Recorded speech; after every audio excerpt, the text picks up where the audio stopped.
আজকে আমরা একটা টমেটোর চাটনি বানাবো। প্রথমে সয়াবিন তেল দিয়ে দিলাম প্যানে, এরপরে দিলাম হচ্ছে পেঁয়াজ এবং রসুন কুচি। এটা লাল লাল হয়ে আসা পর্যন্ত অপেক্ষা করব।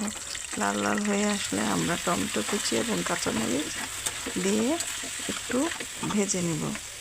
এরপর এতে যোগ করব লবণ, পরিমাণ মতো লবণ, শুকনো মরিচ গুঁড়া, একটু ধনিয়ার গুঁড়া, সাথে একটু চিনি টেস্টের জন্য, টেস্টের ব্যালেন্সের জন্য আপনাদের পছন্দ মতো দিয়ে নেড়ে চেড়ে ঢেকে দেবেন। কিছুক্ষণ পর ঢাকনা তুলে একটু নেড়ে দেবেন। তারপরে নেড়ে চেড়ে ভালো করে একটু মথে আবার রেখে দেবেন। এটা ভাত এবং রুটি, পোলাও সব কিছুর সাথে খাওয়া যায়, খেতে বেশ টেস্টি হয়। শীত আসবে, শীতে আমরা টমেটোর চাটনি খাবো না।